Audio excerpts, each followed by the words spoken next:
Masyarakat Indonesia dikatakan berbondong-bondong untuk mengibarkan bendera One Piece di dunia nyata untuk menyambut 17 Agustus ini. Jadi bendera One Piece ini sebagai simbol kebebasan dan perlawanan terhadap kekuasaan yang korup, sama seperti rakyat yang menolak ketidakadilan. Termasuk pajak yang dikenakan sana-sini, kemudian masalah tanah, dan baru-baru ini lagi masalah rekening yang diblokir secara sementara. Dan banyaknya peraturan serta kebijakan yang dianggap menyengsarakan rakyat. Dan kalau korang tak tahu, bulan 8 adalah bulan kemerdekaan bukan sahaja untuk negara Malaysia, tapi juga untuk negara Indonesia. Kok bisa? Pajak kendaraan di Malaysia murah banget.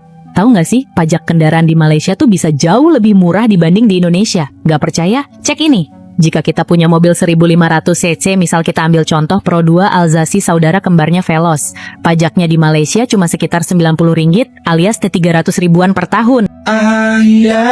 Angin melayang sebelah masa yang pausan. Kakak, gaji kamu dipotong income tax nggak? Jawabannya, iya. Di Malaysia itu sama seperti di Indonesia, ada yang namanya pajak penghasilan atau income tax. Ada minimal pendapatan di mana kalian sudah harus mulai bayar pajak.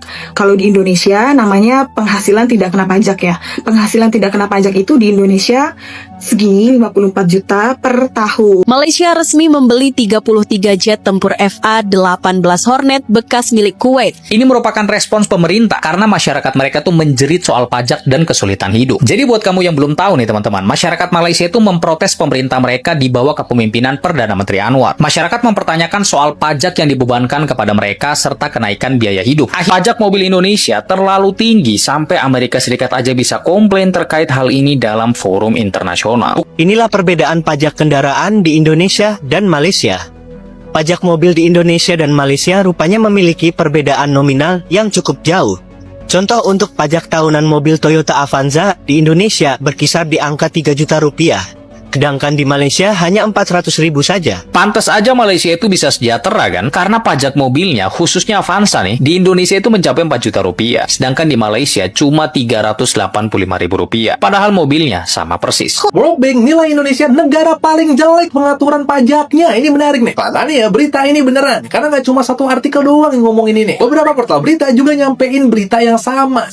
Lihat ini guys, perbandingan pajak di Indonesia dan di Malaysia. Gokil banget. Indonesia ini negara miskin aja kayak pajaknya selangit. Ini emang pemeras ini pemerintahnya. Lihat nih. Pajak kendaraan bermotor di Malaysia sangat murah sedangkan di Indonesia berkali-kali lipat. Malaysia memiliki pendapatan per kapita yang lebih tinggi dibandingkan Indonesia. Namun tarif pajak kendaraannya relatif lebih rendah.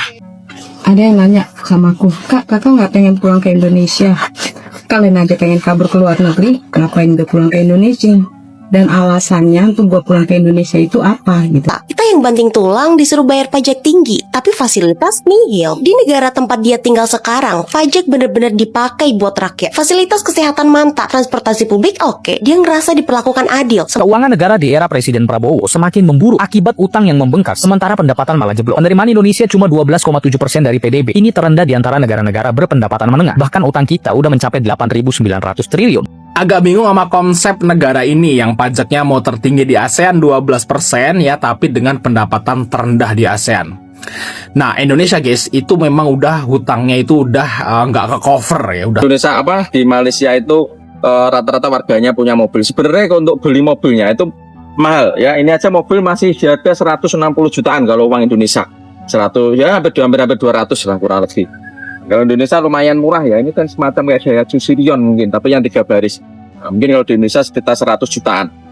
Ini itu mah pajaknya balik nama semacam itu. Di Malaysia itu murah. Balik nama di sini cuma kalau nggak salah tadi 10.000 ya. Kalau di Indonesia kan kurang lebih 500 ribuan. Dia penjual motor second. Kita misalkan nyetok motor seperti ini, kita kan harus majikin motor tiap tahunnya. Jadi misalkan motor nggak laku-laku, kita harus tetap majikin. Nah kalau di Malaysia itu nggak gitu ya mas? Enggak. Nah kalau di Malaysia gimana? Jelasin Ketika mas. motor ini sudah ada pembelinya, baru roteknya itu atau pajaknya berjalan. Di Malaysia BBM setara Pertalite nggak dikenal, minimal BBM RON 95, itu pun harganya Rp6.797 per liter. Guys, sebenarnya harga BBM di Indonesia udah tergolong murah di ASEAN. Tapi di Malaysia lebih murah lagi sih. Tapi, kata Pertamina dan sejumlah ahli, kurang apple to apple kalau membandingkan Indonesia dengan Malaysia. Pagi ke pagi, ku terjebak di dalam. Karena pajaknya banyak yang tidak tertagih. Ada dugaan hal ini terjadi karena adanya penghindaran pajak, pelaporan data yang tidak akurat, sampai sistem penagihan yang belum optimal. Kalau dilakukan sebagai seller online, ya kita nggak bisa lagi sembunyikan omset. Kalau kita masih kena PPh final 0,5% dari omset, ya berarti kita dalam tanda kutip harus pasrah dipotong. Yang jadi masalah di saat omset yang sudah ke-tracking itu di atas 4,8 miliar, maka kita akan diwajibkan menjadi PKP atau pemungut PPN. Kalau sudah seperti itu, maka kita harus menyetorkan ke negara 11% dari harga jual. Tega-teganya Sri Mulyani, itu rakyat semua dipajetin semuanya. Ayo kita berkomunikasi dengan masyarakat. Semua uang pajak yang mereka bayar itu kembali ke mereka. Memang tidak ada yang lebih tolol daripada sistem perpajakan di Indonesia. Bagaimana hukumnya pajak yang diambil oleh negara? Apakah dibolehkan dalam Islam? Kalau tidak boleh, apakah itu termasuk mencuri? Sedangkan ini digunakan untuk kepentingan bersama, yaitu bangunan. Lalu kalau boleh, apakah menghindar dari pajak termasuk mencuri? Khususnya para pengusaha yang melarikan uangnya ke negeri bebas pajak. Tentu saja sebenarnya pajak ini jelas dalam Islam tidak ada. Tidak ada dalam Islam. Hukum pajak tidak ada. Jadi dalam Islam malah pemerintah yang harus memberikan kepada masyarakat. Dari mana? Ya dari hasil yang Allah sudah siapkan di negara itu. Setiap wilayah Allah sudah kasih kekayaan. Lautnya, ya, dari ikan-ikannya, dari batunya, dari apalah banyak yang tidak bisa dirincikan lagi kekayaan di lautan, di daratan banyak kekayaan-kekayaan. Ada negara hidup cuma ekspor buah-buahan, gitu kan? Ada negara cuma hidup dari sayur-sayuran. Ada negara yang cuma hidup cuma dari apa gitu. Kecil semuanya. Ada cuma dari turis yang datang dan seterusnya. Bisa hidup. Malah cukup gitu kan. Seperti itulah. Mestinya memang negara memberdayakan itu sehingga tidak ada pajak gitu. Nah pajak ini akan dihitung mencuri, akan masuk dalam kategori mencuri kalau memang dia paksaan yang orang tidak ridho, orang nggak mau, nggak bisa. Tapi kalau antum sebagai warga meridhokan, sudahlah sedekah buat sama-sama dipakai misalnya. Memang kitanya ridho, ya itu mungkin masih terlepas. Tapi kalau orang tidak ada yang mau, memang tidak suka, terpaksa, ini nggak bisa. Hukum syar'i karena ini sudah ditanyakan kepada saya memang tidak boleh, nggak bisa. Semoga Allah mudahkan kita untuk meninggalkan itu ya. Semestinya memang tidak boleh nih. Allahu a'lam.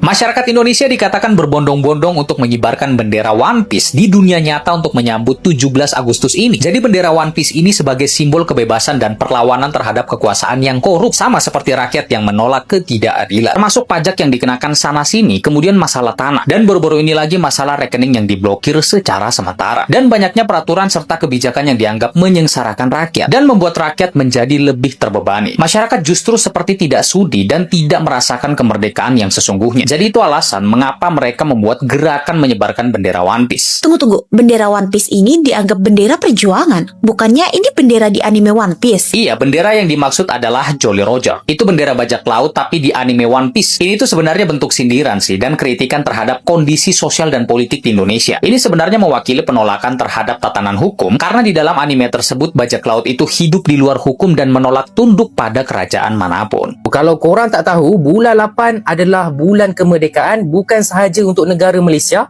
tapi juga untuk negara Indonesia. Jadi standard lah bila bulan merdeka je mesti kita nak kibar bendera kan. Tapi dekat Indonesia sana style lain sikit. Yang mana bukan setakat kibarkan bendera Indonesia saja, tapi kibarkan juga bendera Straw Hat Pirates. Orang boleh tengok sendiri ya dekat social media, lagi-lagi dekat TikTok, berapa ramai orang Indonesia yang buat video, yang post gambar kibarkan bendera Indonesia, tapi at the same time kibarkan juga bendera Straw Hat Pirates dekat bawah tu.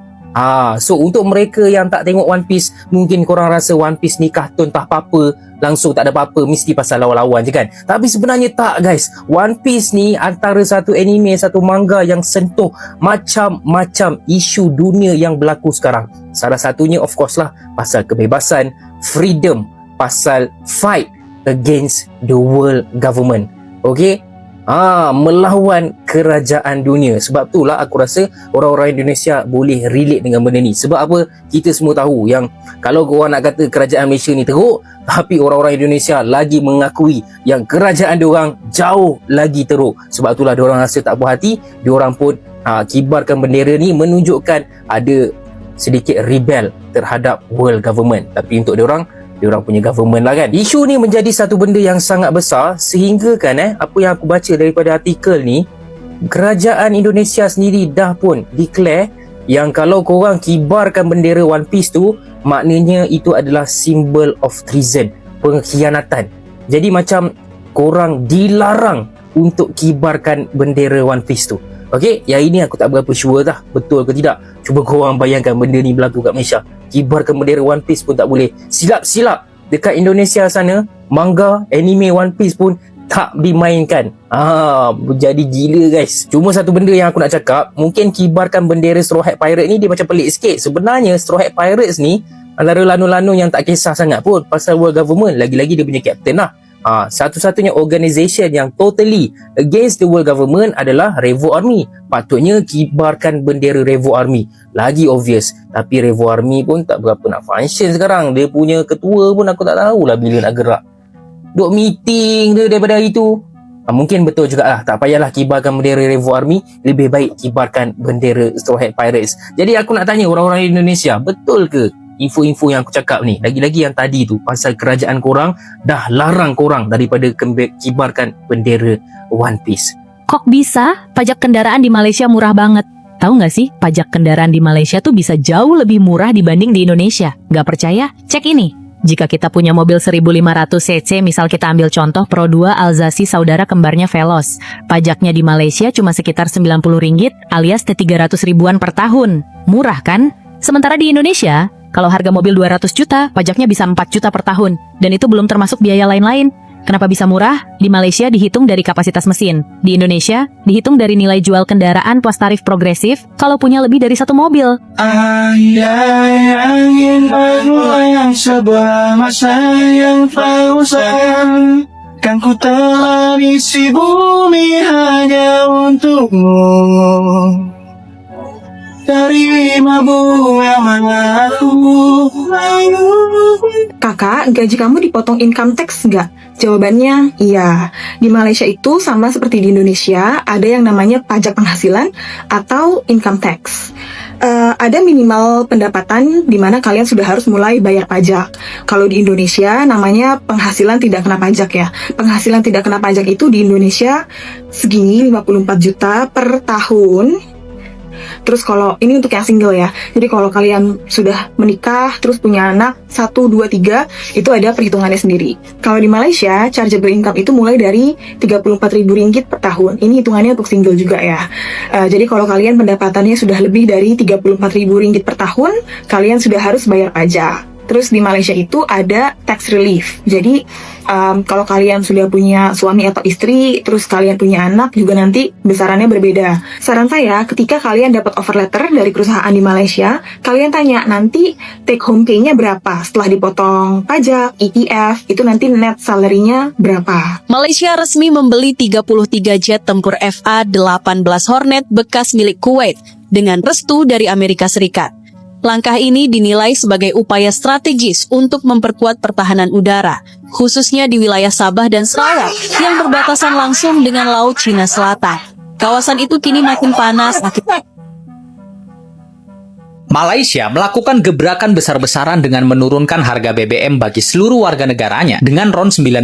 Bayangkan, mereka juga bagi-bagi duit kepada warga senilai Rp385.000 untuk yang berusia di atas 18 tahun. Ini merupakan respons pemerintah karena masyarakat mereka tuh menjerit soal pajak dan kesulitan hidup. Jadi buat kamu yang belum tahu nih teman-teman, masyarakat Malaysia itu memprotes pemerintah mereka di bawah kepemimpinan Perdana Menteri Anwar. Masyarakat mempertanyakan soal pajak yang dibebankan kepada mereka serta kenaikan biaya hidup. Akhirnya masyarakat menyuarakan keluhan melalui anggota Dewan Perwakilan mereka. Di situ Malaysia memutuskan untuk memberikan subsidi besar-besaran kepada rakyat yang mengalami kesulitan. Mulai dari subsidi BBM RON 95. Subsidi BBM ini memang bersifat sementara namun ditujukan untuk meringankan beban masyarakat. Termasuk pemberian uang senilai Rp385.000 kepada orang-orang yang berusia di atas 18 tahun. Bahkan program ini menghabiskan anggaran pemerintah Malaysia yang setara dengan Rp7,7 triliun. Jadi bisa dikatakan ketika rakyat Malaysia menjerit, pemerintahnya langsung merespons. Meski tidak sempurna, setidaknya ada tindakan nyata, guys. Pajak mobil Indonesia terlalu tinggi sampai Amerika Serikat aja bisa komplain terkait hal ini dalam forum internasional. Bukan hanya masyarakat Indonesia yang merasakannya, karena Amerika Serikat, negara adidaya, juga mengeluh di forum internasional karena tingginya pajak Indonesia. Sekretaris Umum Gaikindo, Pak Kukuh Kumara, mau ngasih contoh bahwa misal ada mobil 100 juta rupiah dari pabrik, bisa nyampe 150 juta di tangan konsumen. Nah, 50 juta kenaikan itu adalah beban pajak. Pajaknya juga banyak, ada PPNBM, PPN, plus pajak daerah daerah kayak BBNKB sama PKB. Makanya Indonesia jadi salah satu negara dengan pajak mobil termahal di dunia. Cuma kalah dari Singapura aja. Apalagi mobil impor tuh kena bea masuk 0-50%. PPNBM bisa mencapai 0-95% tergantung emisi dan bensin. Ada juga pajak-pajak daerah yang menambah pengeluaran rakyat tiap tahunnya. Masih ada pajak STNK, plat nomor BPKB, dan perpanjangan STNK 5 tahun sekali. Pokoknya Amerika dan beberapa orang melihat ini ribet dan mahal banget. Inilah perbedaan pajak kendaraan di Indonesia dan Malaysia. Pajak mobil di Indonesia dan Malaysia rupanya memiliki perbedaan nominal yang cukup jauh. Contoh untuk pajak tahunan mobil Toyota Avanza di Indonesia berkisar di angka 3 juta rupiah, sedangkan di Malaysia hanya 400.000 saja. Selain pajak tahunan, di Indonesia semua mobil wajib membayar pajak 5 tahunan, sedangkan di Malaysia tidak ada pajak 5 tahunan. Kalau mau mutasi juga ada biayanya. Sedangkan di Malaysia, gratis. Oh ya, mau balik nama juga bayar macam-macam. Penerbitan STNK baru 250.000, biaya BPKB baru 300.000, biaya TNKB 100.000, biaya surat mutasi 250.000. Eits, jangan lupa, kena pajak 1% dari harga mobil. Terus kalau di Malaysia gimana? Biaya balik nama mobil di Malaysia mulai Rp70.000 aja. Sangat murah bukan? Pantes aja Malaysia itu bisa sejahtera kan? Karena pajak mobilnya, khususnya Avanza nih, di Indonesia itu mencapai 4 juta rupiah. Sedangkan di Malaysia cuma 385.000 rupiah. Padahal mobilnya sama persis. Kok bisa ya? Bedanya sejauh itu, Ri? Itu dia, jadi di Indonesia ini, pajak kendaraan itu terdiri dari beberapa komponen. Banyak loh, ada pajak kendaraan bermotor, sumbangan wajib dana kecelakaan, dan kalau mobilnya ganti nama pemilik alias balik nama, itu bisa ngeluarin jutaan rupiah. Bedanya kalau di Malaysia nih, pajaknya itu sederhana banget. Pajaknya cuma dihitung dari kapasitas mesin mobil dan biayanya murah banget. Balik nama cuma sekitar 500.000 rupiah. Jadi nggak heran pajak mereka ringan banget dibandingkan Indonesia. Tapi kenapa pajak di Indonesia itu sangat berat? Jadi alasannya, pajak kendaraan itu jadi sumber utama pendapatan untuk pemerintah daerah. Jadi pemerintah pengen mengendalikan jumlah kendaraan biar nggak bikin macet dan polusi. Nah masalahnya sistem perpajakan kita juga udah lama nggak diperbarui. World Bank nilai Indonesia negara paling jelek pengaturan pajaknya. Ini menarik nih. Katanya ya berita ini beneran. Karena nggak cuma satu artikel doang yang ngomongin ini. Beberapa portal berita juga nyampein berita yang sama. Semoga sih bisa jadi evaluasi supaya ekonomi negara nggak berantakan. Nah, ekonomi kita juga jangan sampai berantakan nih. Soalnya dunia lagi nggak jelas. Maksudnya gimana dunia nggak jelas? Apakah dunianya blur? Bukan nih. Ada perang dagang lah, ada tarif impor lah. Ini bikin ekonomi dunia melemah. Saya tiap naik ojek harganya berubah-berubah. Mesen makanan juga harganya makin parah. Nih kita nggak usah makan kali ya. Lihat ini guys, perbandingan pajak di Indonesia dan di Malaysia. Gokil banget. Indonesia ini negara miskin aja kayak pajaknya selangit. Ini emang pemeras ini pemerintahnya. Lihat nih, pajak kendaraan Malaysia dan Indonesia nih untuk Toyota Avanza ya. Nih pajak tahunannya aja itu di Malaysia itu cuma 444.000, sedangkan pajak tahunan di Indonesia itu sekitar 3,5 juta. Terus tidak ada perpanjangan plat nomor kalau di Malaysia, sedangkan Indonesia wajib perpanjangan plat nomor tiap 5 tahun. Gila nggak tuh? Nih, tidak ada biaya mutasi daerah kalau di Malaysia. Kalau di Indonesia biaya mutasi itu juga tergantung dengan daerahnya. Nih, untuk balik nama ya di Malaysia itu cuma 7.000. Sedangkan balik nama di Indonesia, lihat nih, biaya penerbitan STNK baru 200.000, penerbitan BPKB baru 375.000, biaya penerbitan TNKB 100.000, biaya cek fisik mobil 25.000, biaya surat mutasi 250, biaya balik nama kendaraan BNPKB 1% dari harga mobil, sumbangan wajib dana kecelakaan lalu lintas 143.000. Ribet nggak? Negara apa kita ini, guys? Diperas mulu. Pajak kendaraan bermotor di Malaysia sangat murah, sedangkan di Indonesia berkali-kali lipat. Malaysia memiliki pendapatan per kapita yang lebih tinggi dibandingkan Indonesia, namun tarif pajak kendaraannya relatif lebih rendah. Pajak tahunan di sana lebih murah, selisih cukup banyak dengan di Indonesia. Selain itu di Malaysia tidak diperlukan perpanjangan 5 tahunan seperti di Indonesia. Biaya balik nama kendaraan di Malaysia hanya sekitar Rp7.000, sedangkan di Indonesia bisa mencapai Rp300 hingga Rp500.000. Pajak yang rendah ini tidak hanya berlaku untuk mobil, tetapi untuk seluruh jenis kendaraan bermotor termasuk sepeda motor. Menurut salah satu netizen yang berkomentar, Mengurus road tax atau STNK di Malaysia juga gampang, tinggal pakai sidik jari, tidak usah pergi ke samsat. Dan jika kendaraan mati atau dijual, pajaknya juga otomatis dan bisa lanjut dihidupkan kembali jika sudah terbeli. Proses balik nama kendaraan di Malaysia juga lebih sederhana dan murah, hanya memerlukan biaya sekitar RM2 Malaysia atau sekitar RM7.000, berbeda jauh dengan proses balik nama di Indonesia yang membutuhkan setidaknya 6 dokumen legal dan biaya yang bervariasi tergantung daerah.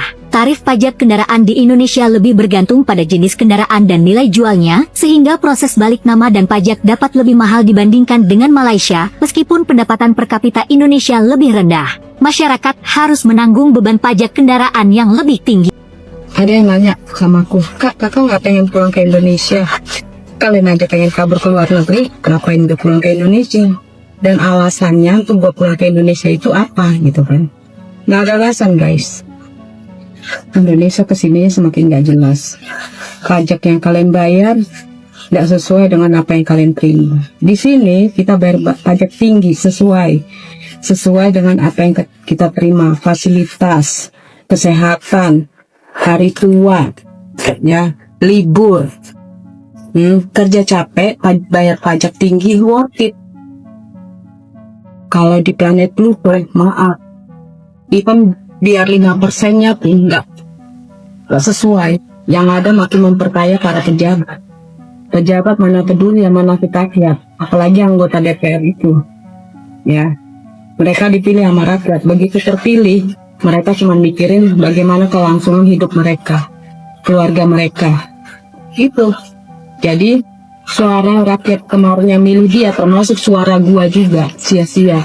Kita yang banting tulang disuruh bayar pajak tinggi, tapi fasilitas nihil. Di negara tempat dia tinggal sekarang, pajak bener-bener dipakai buat rakyat. Fasilitas kesehatan mantap, transportasi publik oke, dia ngerasa diperlakukan adil. Sementara di Indonesia, pajak besar, tapi yang dapat enak justru segelintir orang doang. Yang lebih nyesek, katanya pejabat kita itu cuma gaspol waktu kampanye doang. Begitu kepilih, fokusnya diri sendiri dan keluarganya. Rakyat yang udah berkorban, ya ditinggal gitu aja. Gaji mereka miliaran, tapi kita yang harus berdiri di antrean rumah sakit berjam-jam. Makanya dia bilang, balik ke Indonesia buat apa? Kalau sistemnya masih gini, cuma bisa bikin orang yang kerja keras ngerasa sia-sia. Pajak tinggi tapi nggak ada kejelasan. Gimana rakyat mau maju kalau keadilannya aja belum berdiri? Keuangan negara di era Presiden Prabowo semakin memburuk akibat utang yang membengkak, sementara pendapatan malah jeblok. Penerimaan Indonesia cuma 12,7% dari PDB. Ini terendah di antara negara-negara berpendapatan menengah. Bahkan utang kita udah mencapai 8.900 triliun. Jadi sebenarnya negara kita ini defisit terus dalam keuangan. Iya bener banget. Negara kita ini selalu mengalami defisit tiap tahunnya. Dan itu ditutupi dengan utang. Nah sekarang utang kita itu udah sampai 8.900 triliun. Paling banyak berasal dari luar negeri. Sedangkan rasio penerimaan kita dari pajak dan lain-lain cuma 12,7% aja. Bahkan prediksinya cuma 11,9%. Ini rendah banget loh di antara negara-negara berpendapatan menengah. Dan itu disampaikan langsung oleh Bank Dunia. Ini beda banget dengan negara maju kayak misalnya Denmark. Mereka bisa ngumpulin 40% dari total PDB milik mereka lewat pajak karena sistem pajaknya ketat. Oh iya, kan Indonesia dicap sebagai sistem penerimaan pajak paling buruk, Ri. Nah itu dia, akhirnya nggak semua potensi pajak itu bisa terjaring kan, dan cuma dapat 12,7% aja. Jadi lu bayangin, pemerintah kita itu nggak bisa ngambil bagian yang wajar dari aktivitas ekonomi untuk membiayai layanan publik, infrastruktur, dan pembayaran utang. Kalau dibandingin sama Vietnam, penerimaan negara mereka lebih tinggi, 20% loh dari total PDB. Pantas mereka bisa bangun banyak fasilitas. Agak bingung sama konsep negara ini yang pajaknya mau tertinggi di ASEAN 12% ya, tapi dengan pendapatan terendah di ASEAN. Nah, Indonesia guys, itu memang udah hutangnya itu udah nggak ke cover ya, udah terlalu banyak ya. Makanya mau nggak mau pemerintah itu atau negara ini menarik pajak lebih banyak ke masyarakatnya untuk membayar hutang dan membayar bunganya hutang, teman-teman. Akibat pembangunan yang membabi buta 10 tahun ke belakang ya, dengan dana hutang dari Cina guys. Nah, terus siapa yang salah kalau seperti ini? Yang salah adalah rakyat ya. Rakyat yang otak keledai yang mau dibayar 50.000 ya untuk memilih pemimpin yang gak kompeten. Nah, itulah yang salah, teman-teman. Indonesia di Malaysia itu rata-rata warganya punya mobil. Sebenarnya untuk beli mobilnya itu mahal ya. Ini aja mobil masih di harga 160 jutaan kalau uang Indonesia. 100 ya hampir 200 lah kurang lebih. Kalau Indonesia lumayan murah ya, ini kan semacam kayak Daihatsu Sirion mungkin, tapi yang 3 baris. Nah, mungkin kalau di Indonesia sekitar 100 jutaan. Ini itu mah pajaknya balik nama semacam itu di Malaysia itu murah. Balik nama di sini cuma kalau nggak salah tadi 10.000 ya. Kalau di Indonesia kan kurang lebih 500 ribuan balik nama. Itu di luar pajak ya. Lumayan jauh, tapi harga mobilnya lumayan tinggi ya. Ada, tapi tergantung mobil itu beda-beda ya. Kalau semacam kayak mobil-mobil premium itu lebih mahal di Indonesia. Di Malaysia lebih murah. Jadi tiap merek beda-beda. Sebagai penjual motor second, kita misalkan nyetok motor seperti ini, kita kan harus majikin motor tiap tahunnya. Jadi misalkan motor nggak laku-laku, kita harus tetap majikin. Nah kalau di Malaysia itu nggak gitu ya mas? Enggak. Nah kalau di Malaysia gimana? Jelasin, Ketika mas. motor ini sudah ada pembelinya, baru roteknya itu atau pajaknya berjalan. Nah berarti pajak baru akan jalan ketika motor ini bener-bener jalan. Tapi kalau motornya diem kayak gini, berarti nggak banyak. Misalnya gini, saya motor ini saya jual di bengkel ini. Kondisi roteknya hidup atau pajaknya hidup. Ketika bertukar nama jadi nama bengkel atau nama company, nama perusahaan, itu akan otomatis mati. Dia akan otomatis mati. Berarti kalau misalkan orang mau beli motor di sini, motor second, itu pasti atas nama dia langsung. Atas nama dia langsung, baru pajaknya akan hidup. Nah, berarti nggak usah kayak kalau di tempat kita kan kita harus cabut berkas terus dan perlu. Di sini sebagainya. cukup tamplin aja, pakai sidik jari. Pakai sidik jari aja cukup. Bisa di sini ada alatnya semua komplit. Jadi itu bisa dilakukan di? Bisa di sini. Di sini ada. Ini ada alatnya untuk buat penggal. Nah, di sini kan ada penggal. Nah, mau tamplin tinggal tamplin di sini, masuk dalam sistem, udah otomatis tukar nama. Online. Iya. Saya Mas saya jual motor nih. Mas duduk di Johor. Saya di sini. Batu Mas tamplin di sana. Iya. Di Johor. Saya tamplin di sini. Bisa. Oh, berarti tidak asal ada satu dari si pemilik motor, satunya pembeli. Itu kita dealnya ya, istilahnya dealnya itu kita cap jempol. Iya, misalnya Mas tampilnya hari ini. Saya besok ya bisa. Oke. Nah, ini menarik nih. Semoga di Indonesia kita kalau mau ngurus pajak semudah itu. Kenapa? Karena di Indonesia sendiri kan selalu orang-orang pajak mikir, kenapa nggak bayar pajak? Sebenarnya bukan nggak mau, karena repot. Iya, lebih gampang. Di Malaysia BBM setara Pertalite nggak dikenal, minimal BBM RON 95, itu pun harganya Rp6.797 per liter. Guys, sebenarnya harga BBM di Indonesia udah tergolong murah di ASEAN. Tapi di Malaysia lebih murah lagi sih. Tapi, kata Pertamina dan sejumlah ahli, kurang apple to apple kalau membandingkan Indonesia dengan Malaysia. Soalnya banyak faktor yang bikin harga BBM di Malaysia bisa murah banget. Malaysia emang kasih subsidi yang gede banget buat BBM, sama kayak Indonesia. Tapi sebenarnya jumlahnya nggak sebesar subsidinya Indonesia karena beberapa faktor tadi. Karena itulah kenaikan BBM ini, kata Sri Mulyani, udah nggak bisa ditunda-tunda lagi. Soalnya tahun ini anggaran subsidi BBM naik sampai 3 kali lipat. Itu pun katanya masih berpotensi bengkak sampai Rp649 triliun di akhir tahun. Nah, kalau harga BBM nggak naik, subsidi bisa bengkak sampai nyaris Rp700 triliun.